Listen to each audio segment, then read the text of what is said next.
Welcome to the Heartland Journal podcast with Steve Abramowitz, editor-in-chief of heartlandjournal.com.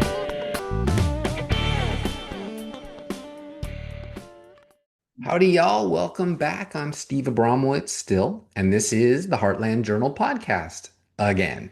Please hit that subscribe button and pass it around. Thanks for doing it.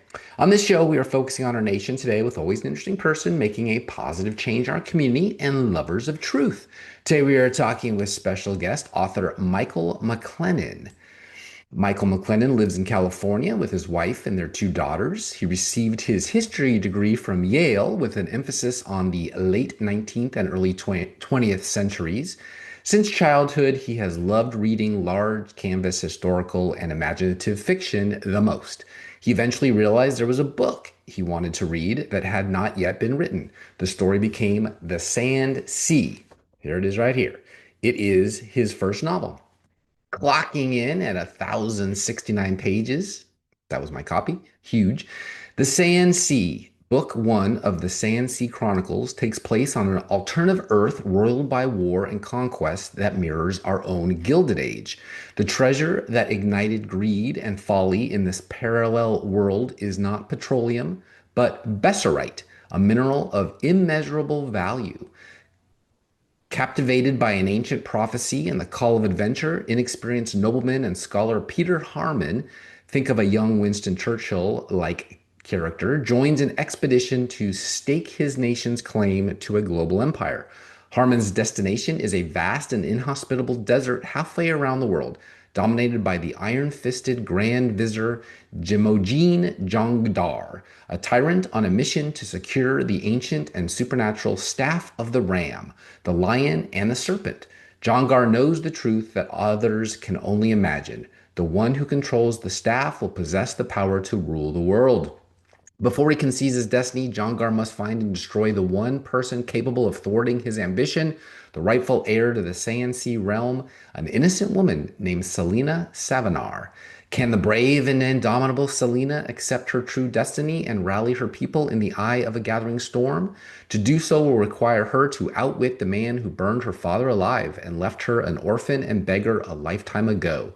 Or will Peter Harmon and the cadre of opportunists he rides with conquer the divided empire? With the mystical structure of J.R.R. Tolkien's The Lord of the Rings trilogy in a world as rich and real as George R.R. Martin's Westeros, The Sand Sea is an immersive experience. Westeros.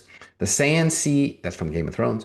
The Sand Sea is an immersive experience made to order for epic fantasy fans and anyone who enjoys grand-scale historical fiction. Or, as one of his reviewers said with 5 stars, there are elements of many books, stories, folktales, and fantasies blended so masterfully the reader is drawn in deeper and deeper, trying to identify which vein of gold to mine. Awesome imagery, great character development. You fall in love with some, detest others, root for the good guys, and cheer at the climax of each clash. Outstanding. That was just last month he wrote that. Let's meet the author, creator, Michael McClellan, and explore his world building, influences, writing process, and plans for the series. Hello, Michael. How are you today? Steve, I'm great. Thanks. I'm so glad to have you on here. You are coming to us from your home in California, right? I'm actually in my office, but yes, in Newport Beach, California.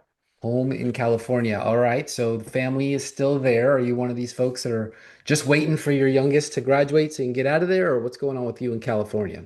How can you Oh no, stand it, brother? we love Orange County. I like to joke sometimes, Steve, that we're the West Berlin of the West Coast. We're a little, island of freedom and sanity. That's right. That's right. They had a bout with socialism a little while ago. I think some weird elections, but I guess they're back on track.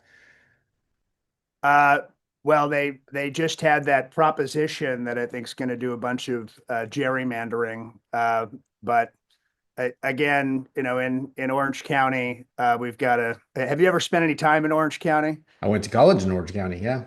So we well, the joke is I think we pay retail for our weather, right?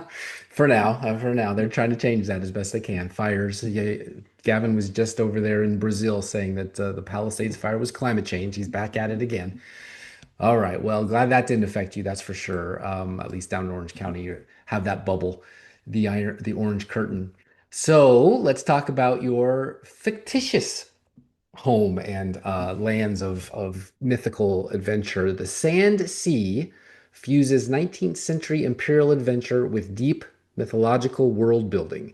What real world historical events or eras most directly inspired the political and military tensions between the Caliphans Empire, the Anglians, and the New World powers? Good job with all those weird words. Yeah, look, Steve, I was one of the few people that showed up. I got recruited to play football at Yale, which is how I ended up there. I was one of the few people who knew that I wanted to be a history major on day one. There were a lot of people who were, going to be in molecular biology or something like that, who joined me as a history major eventually. But in the on the first day of campus, I knew that I wanted to write my senior essay on the Zulu War of 1879, and that for the British Empire on January 22nd, 1879, was the equivalent of their Alamo, which was the Battle of Rorke's Drift. And that when I was young, when I was about 9, 10 years old, I started encountering this era of history, which was what I think of as the first era of globalization. So between the end of the American Civil War, 1865, and the beginning of World War I with the Guns of August in 1914. And that era really brought our world together to make it sort of comprehensible to the contemporary mind, right? Lots of the borders that we're familiar with today directly arise from that era. I think I also always saw a lot of parallels between that era and today in terms of it was a time of great tension. It was a time of great power competition, but it was also a time of great technological change and economic growth and development. And one of the things that I like to think about, or one of the stats that's always been very interesting to me, is that Julius Caesar and George Washington essentially moved at the same pace, right? If you wanted to move on land, you got on the back of a horse. If you wanted to move on the water, you got in a sailboat. And sure, Washington's boats could go farther than Caesar's, but Caesar could probably move faster on land than Washington could because the Roman roads were better. Now, contrast that with let's say you were born the same day as Abraham Lincoln or Charles Darwin, who was literally born the same day, right? February 12th, 1809. You were born into Washington's world, right? If I, you wanted to I love go, those Aquarius, by the way. That's me too. yeah, okay, nice, nice. You're more advanced in astrological analysis than I am. Um, but if you were born in that era, if you wanted to go from, say, Boston to San Francisco, it was a potentially, you might die, right? It was a very scary, time-consuming thing. You would have to get on a wagon and try and go across a whole continent, or you'd try and sail all the way around South America, or you'd sail down to Panama and get on a mule and cross the isthmus and hope you don't get malaria and die. And all of those options would take like 6 months if everything went pretty good. Carriage rides were considered so vigorous that Benjamin Franklin used to just go on a ride for his exercise, There you go. bouncing around for 40 minutes or whatever. So contrast that with 60 years later, right? In 1869, they put in that golden spike to connect the Union Pacific and the Central Pacific railroads, and you can travel in relative comfort from San Francisco to Boston in 6 days on a train. And the level of change that effectuated on human civilization was immense. And in communications, it was even more radical, right? Instead of putting a note on a boat and sending it to London and then having someone have to put a note on a boat and send it back, you had a telegraph, which was instantaneous, essentially being able to send messages back and forth. And so you go from people basically rarely leaving, regular people rarely leaving like a 5 mile, 10 mile radius of their homes to beef being raised in Argentina and eaten in Parisian cafes in essentially one lifetime. And so what did that create? What that created was on the edges of empire all around the world, you had these incredible conflicts. And I thought thematically that always just grabbed me, right? Whether it was the British Empire on the Nile, in the Sudan, fighting the sort of medieval Islamic armies of the Mahdi of the Sudan and the Khalifa who succeeded him, or the British fighting the Zulus in South Africa and losing, initially losing to men with spears and cowhide shields. The Boer War, yeah. Then the Boer War after that, right? Well, that was the Boer War is interesting because that was the end of that was getting near the end of the era, and it was a harbinger of what was to come, which was the hell of the battlefields and the trenches and the mud of World War I, because the Boers were equipped with German Mauser rifles and Krupp artillery, and the British had a really hard time with a bunch of Dutch South African farmers with those weapons. So Like that's Franco's Spain as well. so right. So you have all of these themes, right? Where you don't have, the rebels in 1879 in the Sudan, right? The army of the Khalifa, they're in chainmail armor with banners with Quranic inscriptions, and they're fighting with swords and spears. And so you have this just unbelievable clash of civilizations that doesn't really exist in the same way in any other era, where you have these Western armies with modern weaponry, bolt action rifles, Gatling guns, later Maxim machine guns, those kinds of things. So I think that There's a great movie called Khartoum about Sudan and the British Empire being lost there with a right, famous general. So that's kind of the yeah, I think linchpin right Lawrence. there between modernity, the Industrial Revolution, and warfare, and I guess medievalism, let's say, where they were using pitchforks and hammers to get things done. Well, by the way, I think Laurence Olivier was in that movie, Correct. Cartoon. That's a fun movie. And then, of course, Michael Caine was in the movie Zulu. They like this era, I think, for 70s historical movies. It was the peak of colonialism, I guess we could say. Yeah, for sure. When they had their most time. So, and after a career at liberal Yale, I can see why you would want to create an alternative universe that that could be your own to deal with. I've been to the real world Oregon dunes that Frank Herbert was inspired by in the 50s, the terraformed dunes near Florence, Oregon, along the Central Oregon Pacific Ocean coast. In your book, the desert itself feels like a character, treacherous, alive, almost sentient, like Dune's desert planet Arrakis, minus the worms.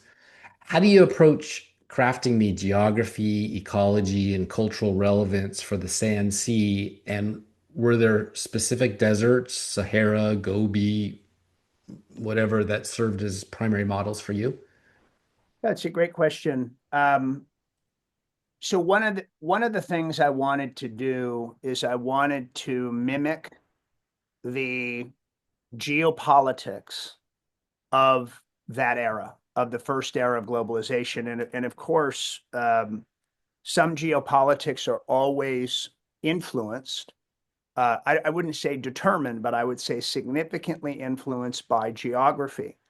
And so where I was placing my stand-in for the czarist state, the autocrat of the Grecias, uh, it was important that they be in a specific geographic place. And where I was placing the Anglian Imperium, that mattered too.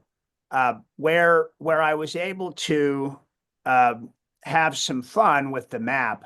And a fun thing about the map, by the way, is it started in my head, and I sat down over a period of years with an artist buddy and got him to render what was in my head actually onto the page, and he did an amazing job of it. Wow, This, like Middle Earth almost. yeah, except Tolkien's a lot better drawer than I am. Yeah. Uh, so the way I think about it is you have a Kilimanjaro size mountain, even larger, in the middle of a Sahara-sized desert, in the middle of a Eurasian continent, with a Nile-type river flowing out of it, and the cities, the 7 cities that cluster in the river valleys of the Great Mountain, are sort of a Constantinople type city, and probably parts of Jerusalem as well. But that was the vision. And there's a concept also in the book. I always thought James Michener's The Source was an interesting historical fiction. I enjoyed Michener a lot as a kid. He was one of my grandpa Bud's favorite authors, and he was He wrote Hawaii and the what? he wrote Hawaii and several. Oh yeah, Hawaii, Texas, Alaska, Caribbean, Poland, The Covenant about South Africa, great book. But anyway, there's a concept of the source, right, at the Great Mountain in the center of the Sand Sea. And to me, the geography emphasizes the concept that there are old things, there are old enduring truths that stand the test of time far better than the shifting winds of empire. And I think the geography helps show that. Yeah, I think that's fantastic. I was thinking more like Mount Sinai or the Hebron, but yeah, okay, I get it. So definitely not Lord of the Rings, the big eye. Your prose, the way you write, often I thought channels like this cadence of Victorian adventure writers like Haggard or even Kipling, one of my favorites. But you avoided their colonial kind of eyeballs, let's just say, or their gaze. Was that a conscious stylistic voice? Am I wrong? And how did you balance homage with the modern ethical lens? Hmm. Um, Couple things. One, in terms of how to write it, I once came across this example of someone was asking a writer who had written some historical fiction set in the Holy Land, who had actually spent very little time there, and they asked him. They said, how did you get it right? And he tells this story, and this may all be apocryphal, but I found it so incredibly useful that I've never forgotten it.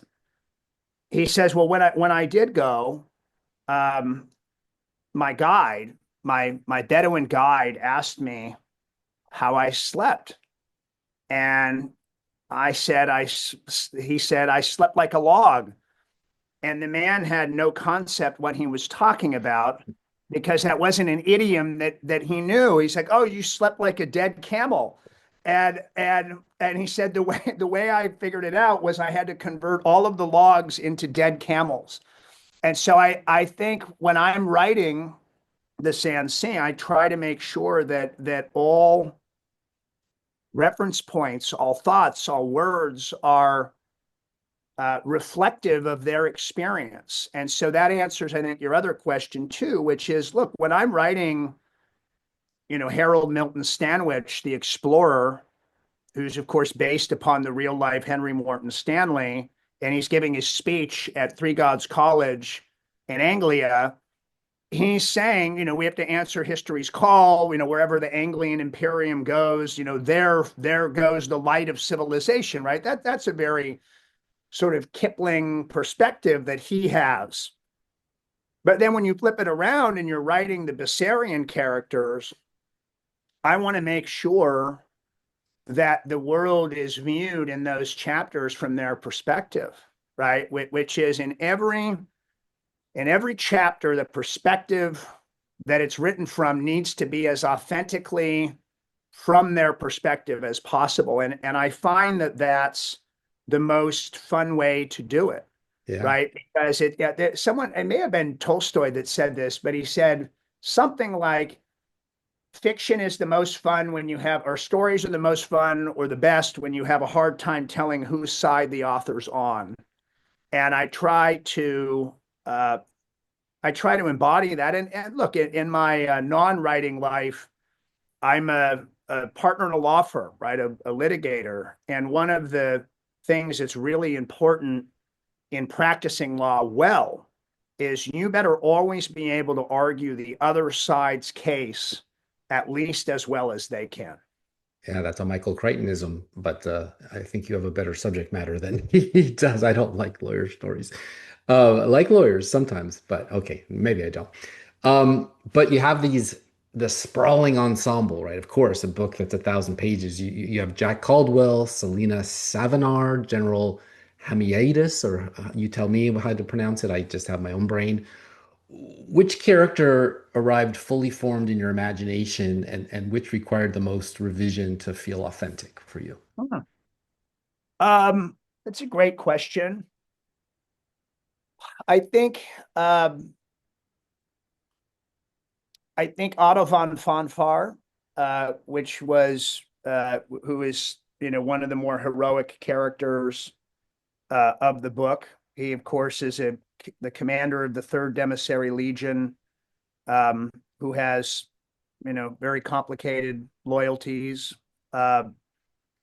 He sort of just emerged. He just emerged one day, fully formed, and he was actually the main way that I moved from writing straight historical fiction to historical fantasy. Was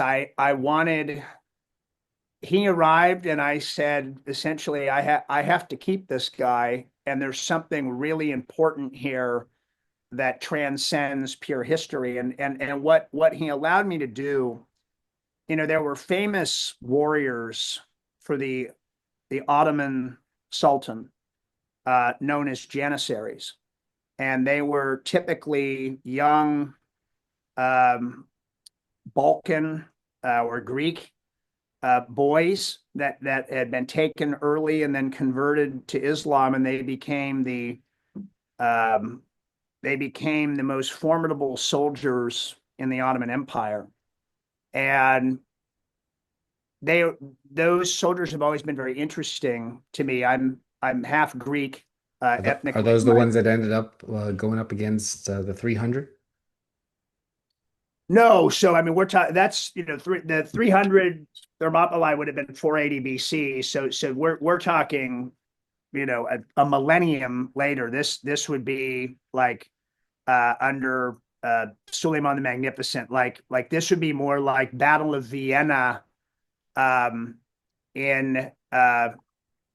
first in the 1500s, and then of course the last Battle of Vienna I think was 1683. With the winged hussars of Poland coming to save the day, etc.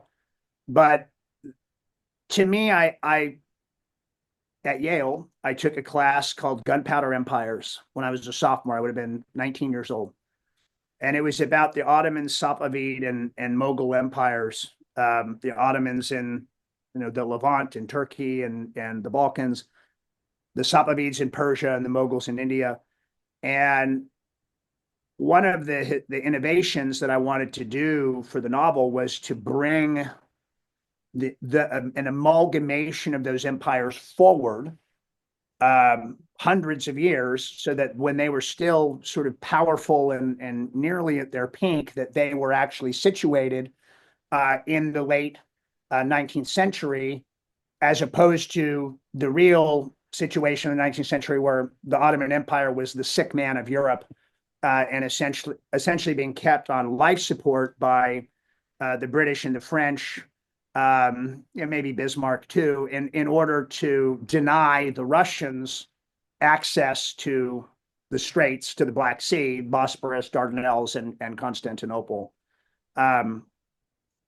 In terms of the character that was hardest for me, that required the most revision, was actually Selena Savinar, who is one of my favorite characters. And initially, Is that because of a Tom Clancy-esque couldn't write a romance to get out of a shoebox? Like, is it the woman man thing, or is it just her? No, it wasn't that. It was actually that she started out too saintly, too good, too noble. She didn't have enough of an arc. I basically started her where she ends, as opposed to her being so destitute at the beginning of the book that she's considering the brothel to avoid starvation. And then of Was course, she an Esther, a Naomi, those are good examples, right? I think that sort of, that, and that's very biblical, by the way, is the concept of the woman in a terrible circumstance who ends up being, right, a hero, right? We could look at Jericho, right? Judith. That kind of thing.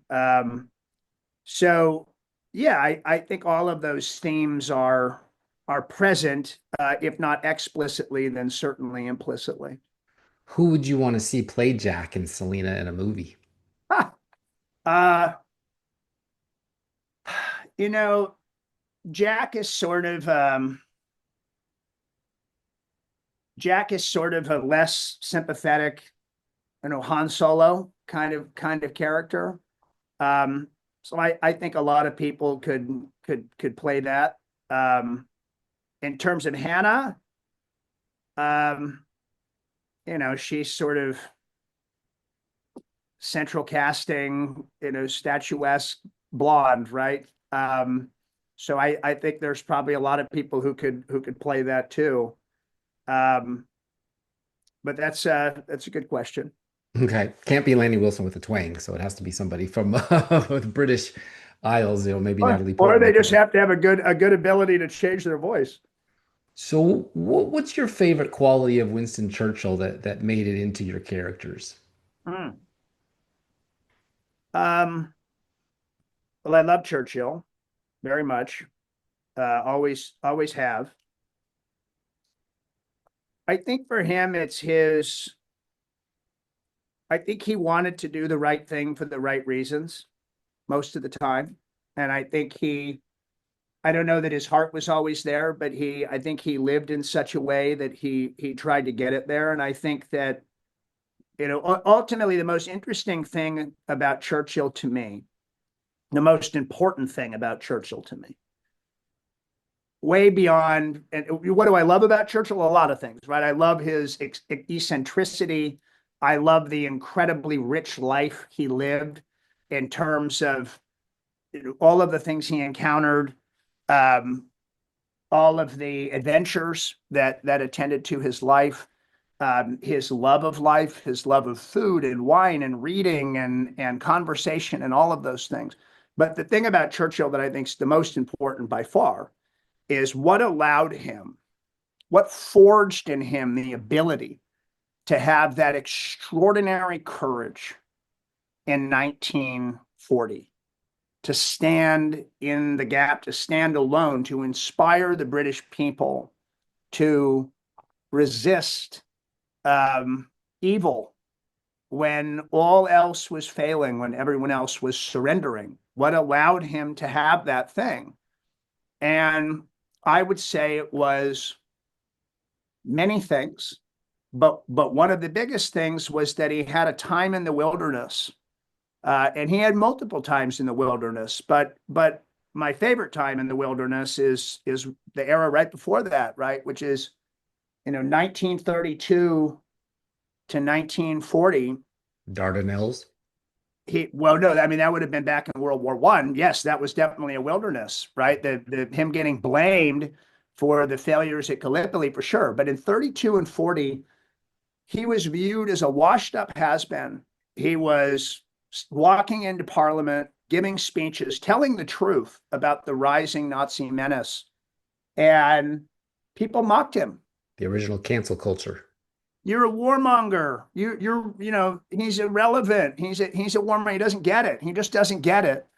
And he decided that he would rather tell the truth to a largely empty and jeering House of Commons than join those who were willing to accommodate an unacceptable world.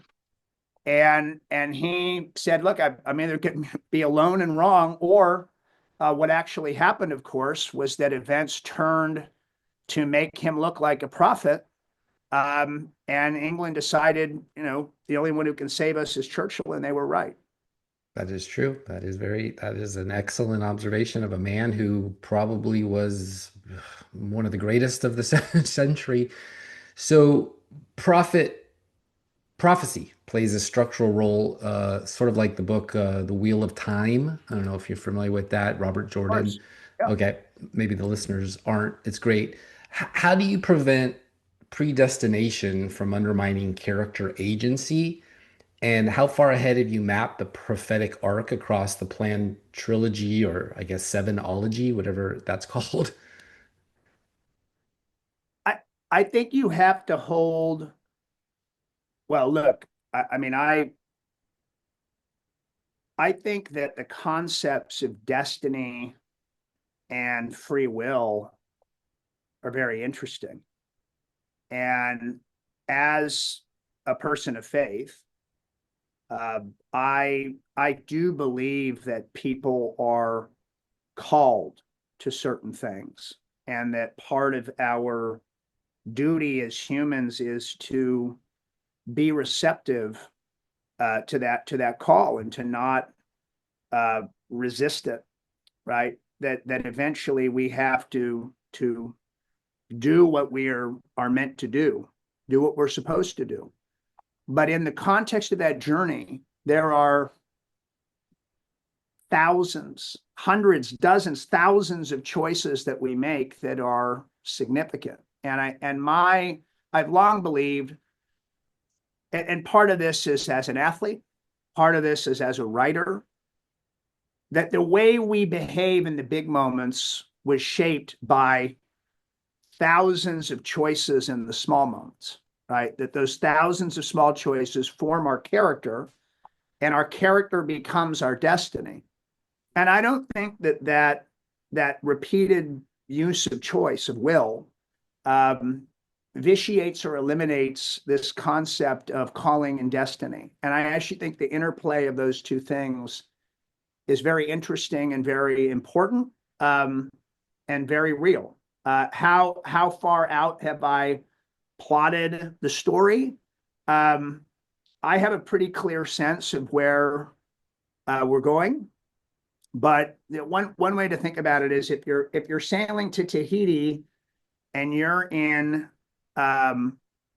California, you do know that you eventually need to get pretty far west and pretty far south, right? But how are you going to handle the squall, off the coast of the big island of Hawaii?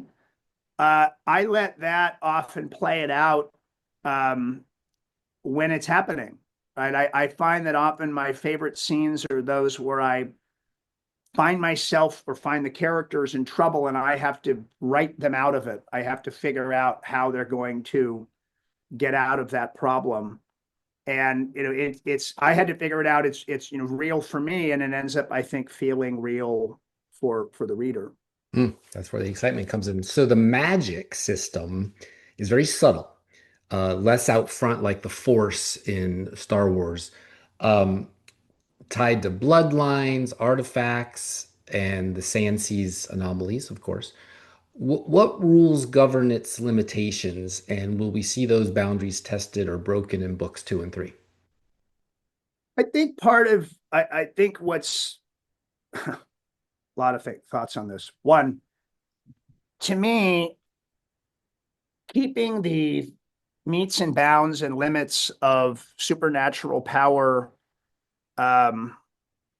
somewhat unknown is important.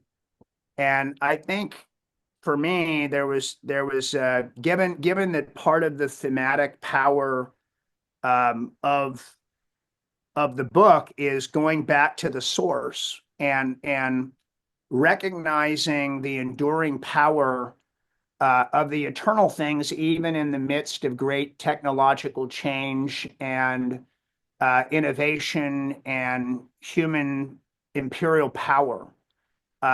One of the things that I wanted to try and hint at was the kind of thing that you would see with, what were the miraculous powers of biblical prophets in the Old Testament, right? How were they able to call down this authority and do these remarkable things, right? Of course, you see in the staff, you see an analog to, say, Aaron's staff or Moses' staff. And I'm not in any way saying that it's a one for one and that, they're calling down on Yahweh. That's not what I'm saying. What I am saying is that thematically, it's similar. And I playing with, what are the limits of the power that Jemojeen, of course, is trying to acquire for great evil, and what are the abilities of those trying to fight against the machine and against the evil? What is required of them to be able to harness that power? I think is an enduring question going on in the books, and certainly that we'll see more of in books 2 and 3. Amazing. You've described the series as 7 books in 3 volumes. Can you clarify how the narrative will be segmented, and will any volumes shift perspective away from the core 3? The book 2 certainly expands the world. We bring in some Eastern elements that have been hinted at but not seen or experienced yet in book 1.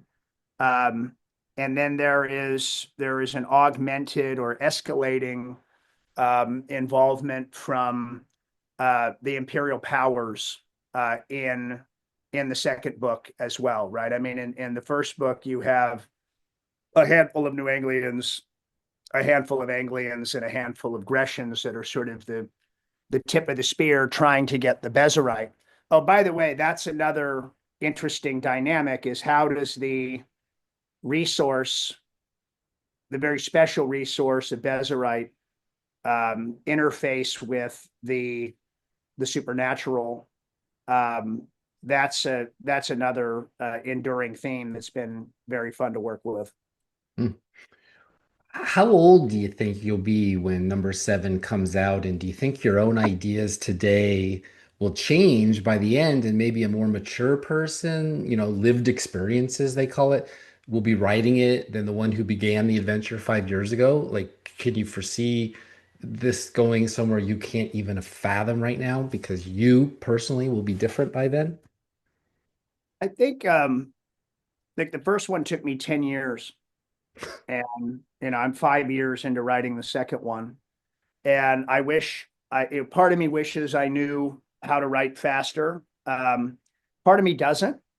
I write every day, 7 days a week, and I have written 7 days a week every day since January 13th, 2014. So we'll be coming up on 12 years in January of writing 7 days a week, 365. And when you confront the page every day,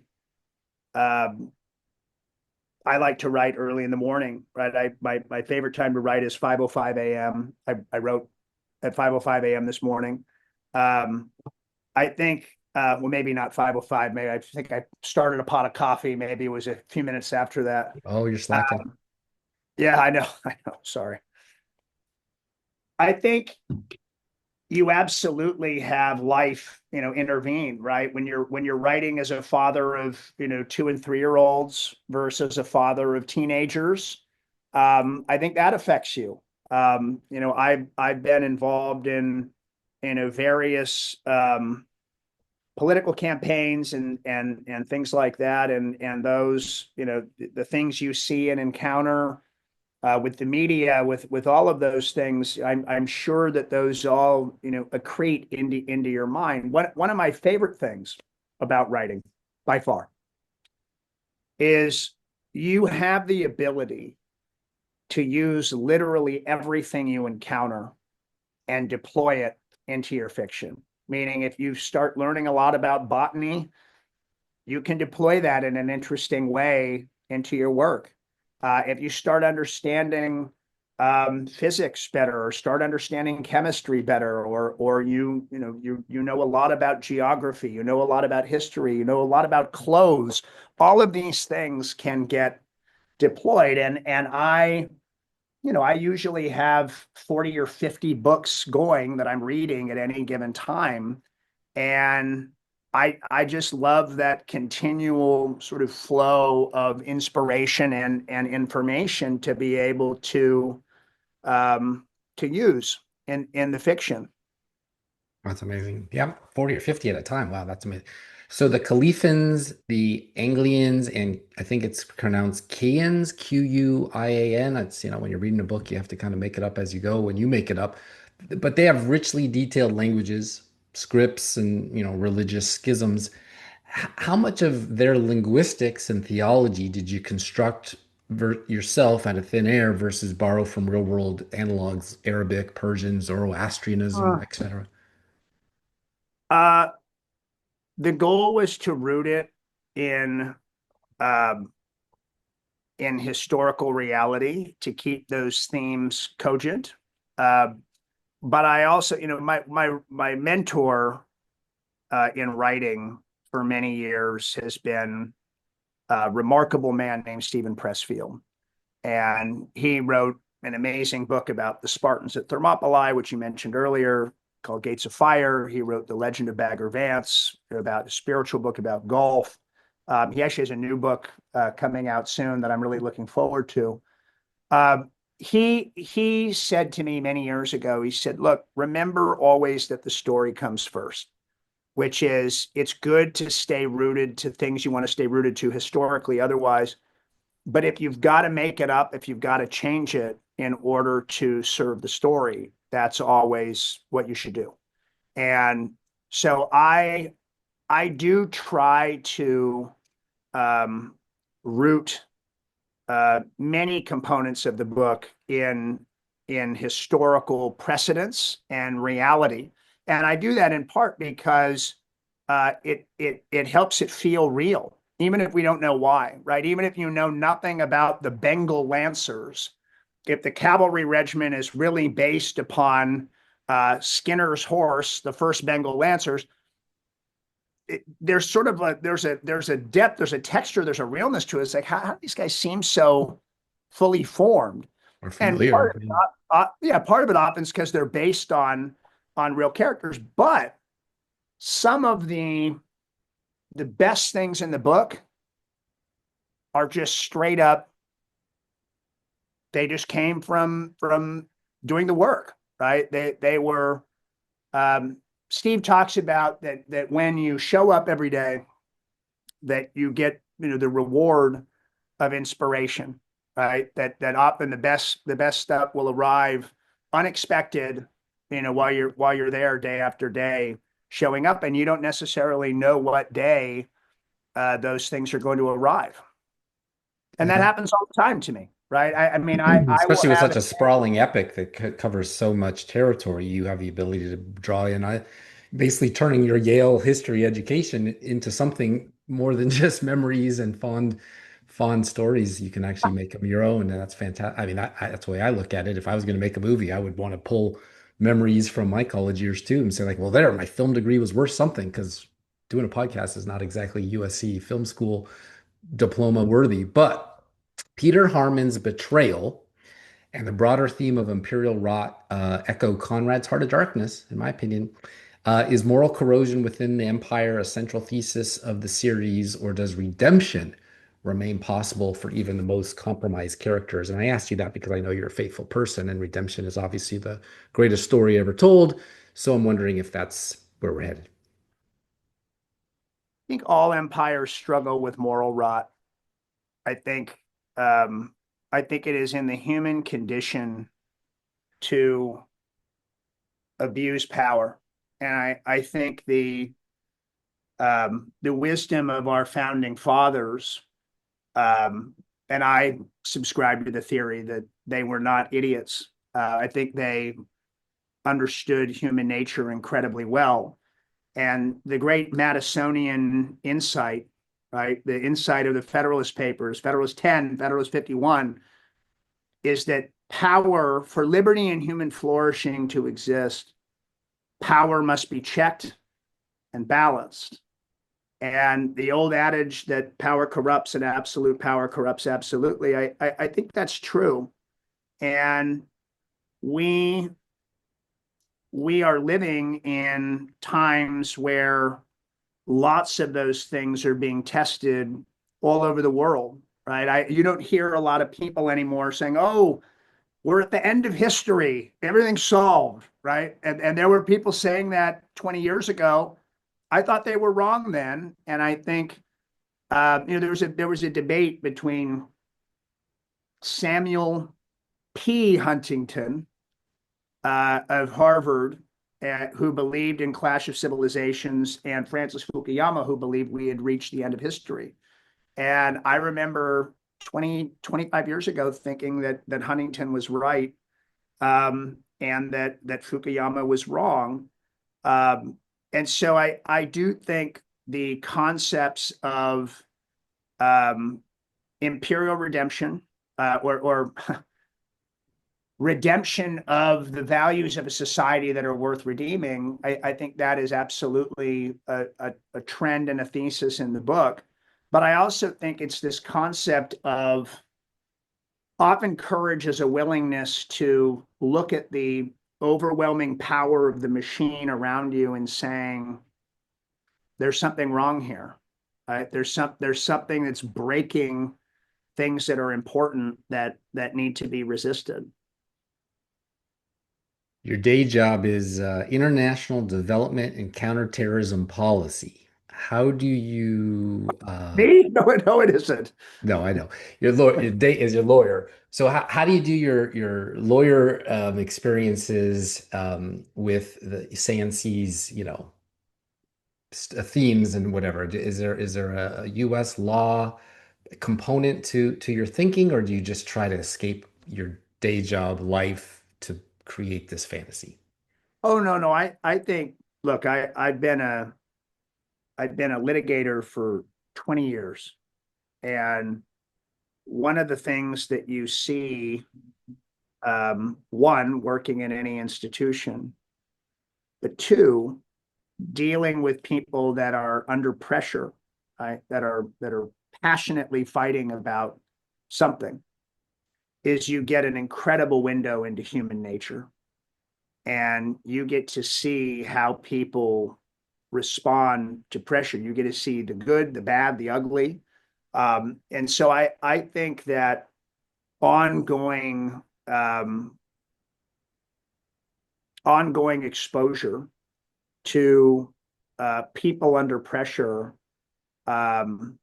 people fighting over things that are very important to them, that is an extraordinary training for writing dialogue that feels real. And it's not like you're taking dialogue from your day to day and you're dropping it into the book. It's more you're taking the spirit of that and it's infusing into the dialogue, into the decisions, into what really motivates people.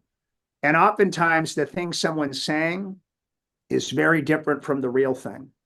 And I think that's a consistent theme in the Sand Sea too, right? But meaning also, it also is, of course, something that's going to continue in book two. But that concept of what's happening on the surface versus what's really happening beneath the surface, that's a theme that I've always loved as well. Because communication, especially writing, sometimes can fall short of trying to actually get the point across. And so I can see where you're coming from on that. Youngest quarterback in Yale's history. Did you want to go pro or always want to be a lawyer? Well, look, I was the third string quarterback on my freshman football team at Corona Del Mar High School. And if you had asked anyone on that team if I would play quarterback in college, I think most people would have laughed at you.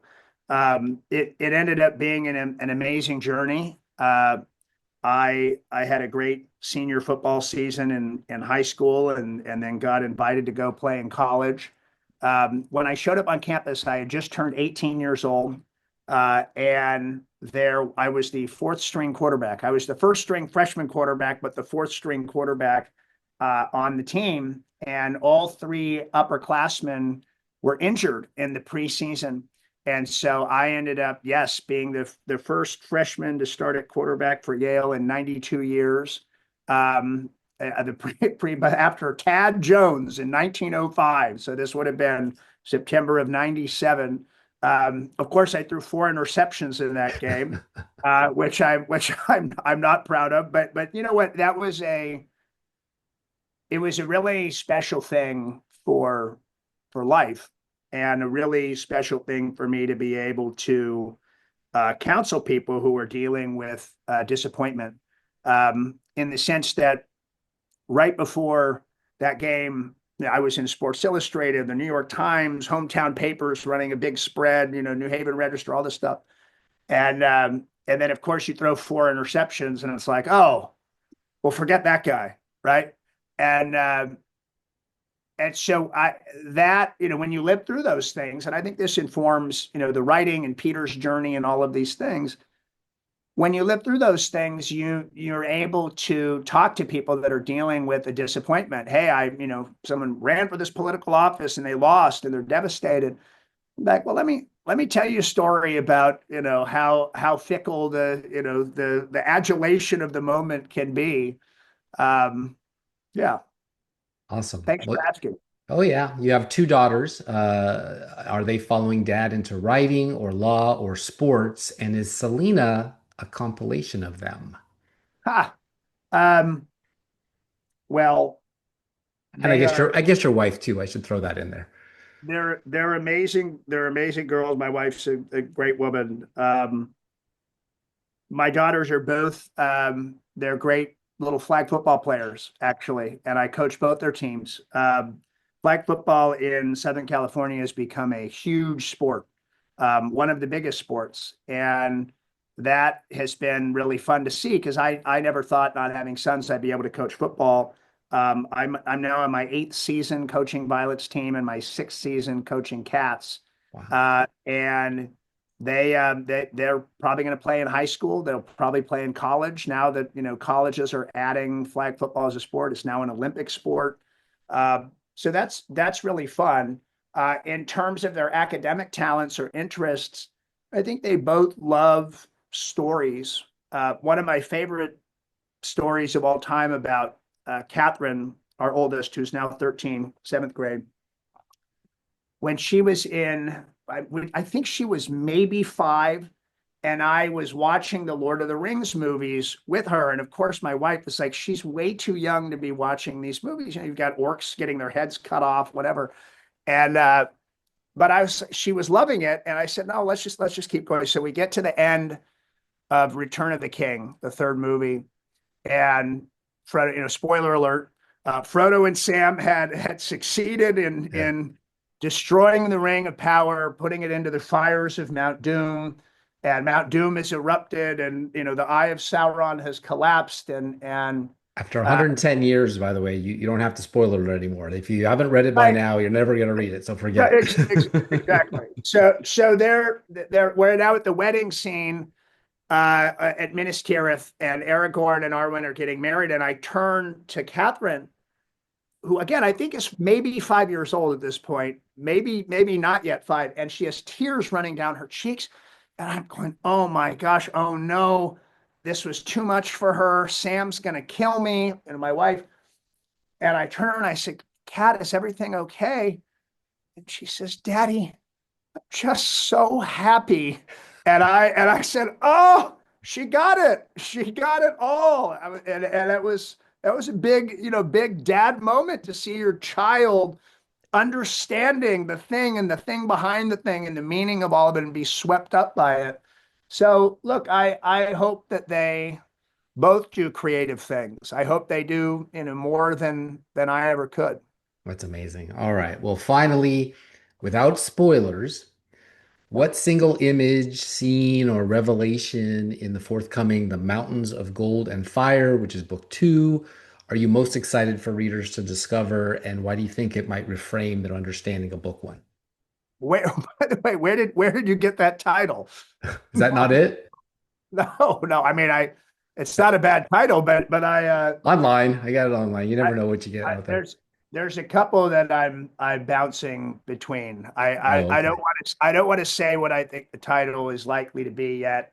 I probably Well, get the that. intranets think you have that title, so you'll have to correct us right now. Well, it's definitely not that title right now. What is an image that I want to share? Or scene or some revelation in there. I think the image that comes to mind first is um, the flotilla of Anglian steamships coming up the Oxus towards the Great Mountain, and what that means for lots of different things. I feel comfortable revealing that one. Some of my favorite scenes I don't want to get to yet because I think they're different than what the internet thinks. Yeah. Well, we don't want a spoiler, that's for sure. All right. Well, Michael, thank you for your time. Please tell our listeners where they can go to find out more about you, where they can get the new book and when, and follow your social media. Awesome. Yeah. Look, any updates you can get on, thesandsea.com. And the easiest way to buy the book is probably just to go to Amazon. The paperback will be landing soon. There are still some hardcovers on there. And they're sending, I think, a new batch of hardcovers. I think we sold out of the last batch. Is Kindle. there audio? Did you read it? So the audio, I actually, that's a long saga. We started with voice actors. I actually decided to read it myself. And that is basically done. I need to approve the audio files, and then the producer will get those put up on Amazon, which will be really exciting. But that's been having 120 speaking characters and trying to get all their voices right with my limited talent has been an incredible journey. But you are a singer. Did you have any of them sing? Who told you that? That's Scott? funny. I do like singing country music from time to time. It's true. All right. Well, you should put a country singer in your music or in your book, and then you could have sang a song for us too. That would be amazing. Sell the soundtrack second after the audiobook. There is some country music type songs actually in book 2. Believe it or not. There you go. Well, you can sing them when you read book 2 to everybody. That'd be awesome. All right. Well, thanks again for coming on us. I'd love to have you back on after 2 comes out. Hang on, everybody. I'll be right back. If country ain't country, then this ain't gonna work. Oh, there ain't no gold in this new Nashville dirt. Thanks for coming back for what I think was another wonderful show. Please subscribe to heartlandjournal.com. Email address is all we ask, no big deal, and never miss a new show. It's free. Now the Heartland Journal News. Nixon 2.0 by Steve. This was my last week on Friday contribution. Richard Nixon's resignation on August 9th, 1974, amid the Watergate scandal, abruptly terminated what promised to be a transformative second term. Elected in a 1972 landslide, Nixon envisioned a radical overhaul of the federal government, centralizing executive power, taming the sprawling administrative state, reorganizing agencies, and wielding aggressive economic tools like tariffs to protect American interests. Watergate, exacerbated by economic woes like the oil crisis and inflation, derailed this agenda, empowering Congress and the courts to constrain the presidency through laws like the Impoundment Control Act and judicial rulings that bolstered bureaucratic independence. 50 years later, Donald Trump's second term, inaugurated in 2025 after surviving impeachments, indictments, and a Russia hoax and an assassination, appears to resurrect and complete Nixon's unfinished vision. Facing similar establishment resistance, Trump is methodically implementing policies that echo Nixon's thwarted plans for executive dominance, bureaucratic reform, and protectionist economics, delayed but not denied by history's intervening scandals. At the core of Nixon's second term blueprint was a quest to subdue the administrative state, the unelected bureaucracy he saw as a democratic stronghold thwarting presidential mandates.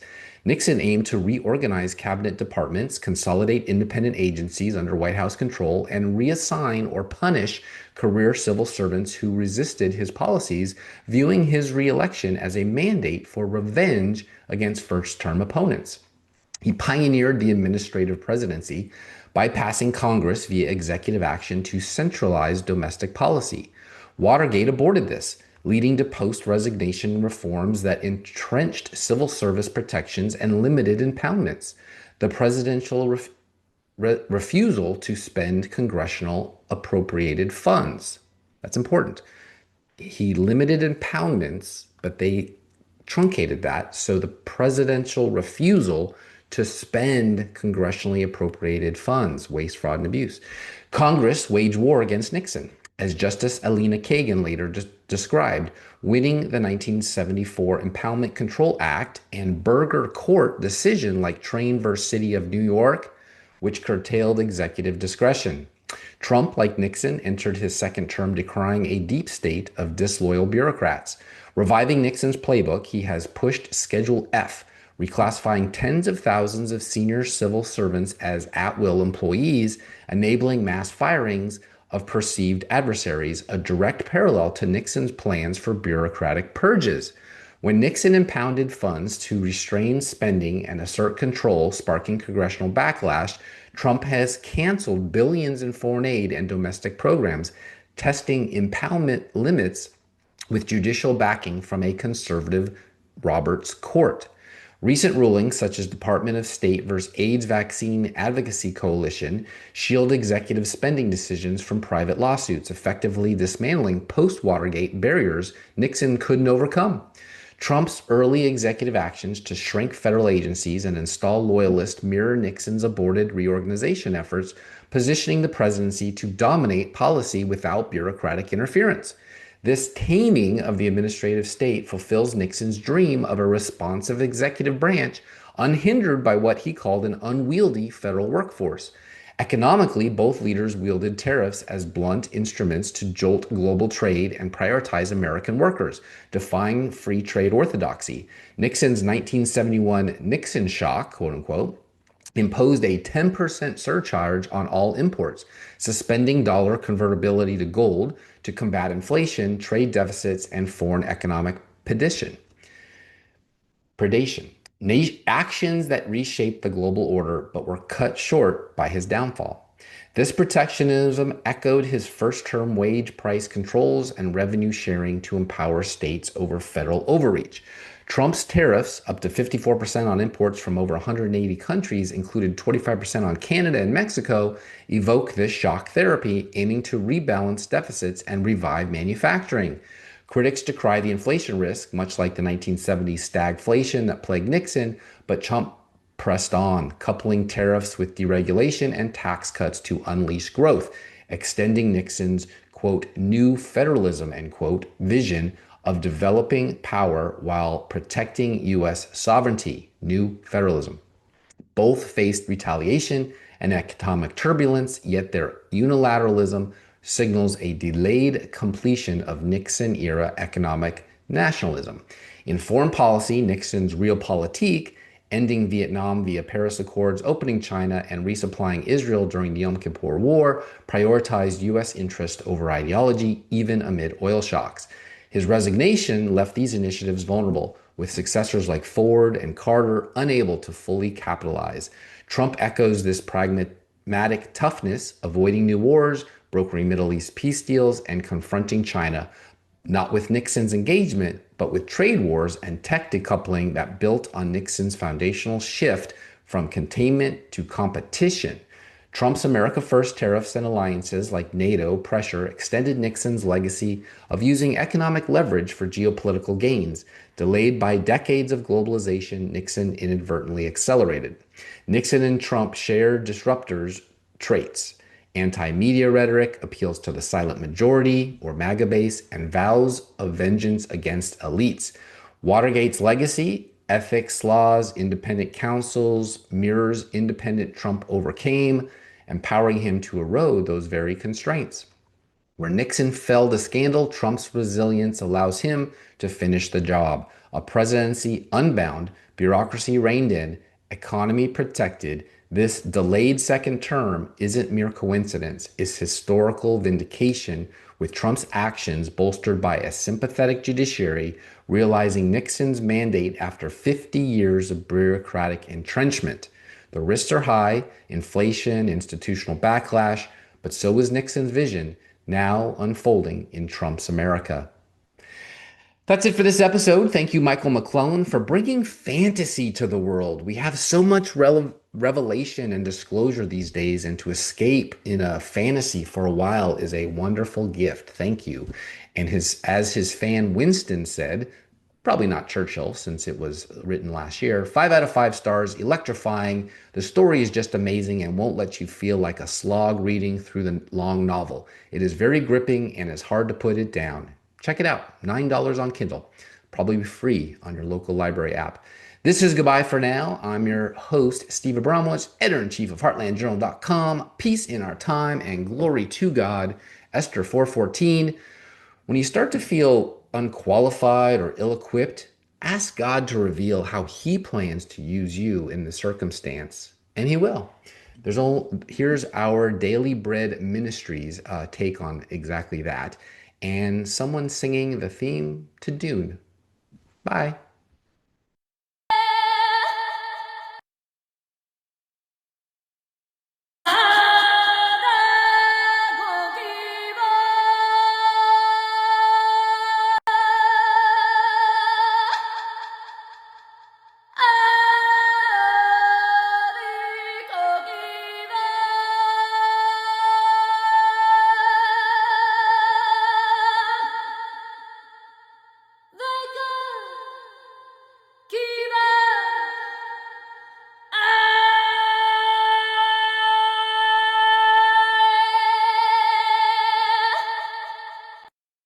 Sometimes I just want to be left alone.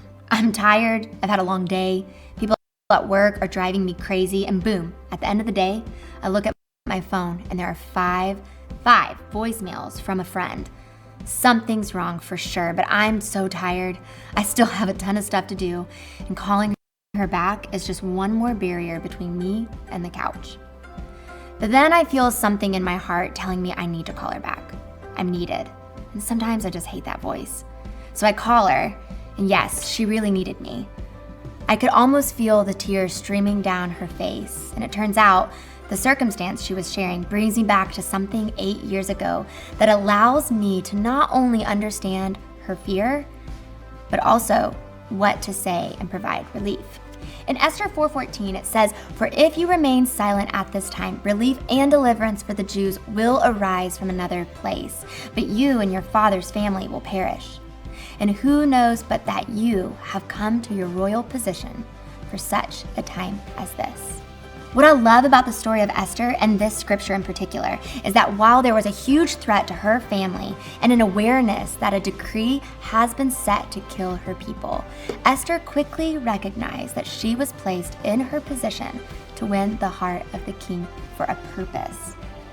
By her position and history leading up to this point, she was equipped to not only influence the king's decision, but combined her bravery that God instilled in her, and she started on planning how to pursue for the sake of others' safety. God has placed you in this position that you are in for a purpose. When you start to feel unqualified or ill-equipped or tired, ask God to reveal to you how He plans to use you in this circumstance. And He will. He has placed you in this moment for such a time as this.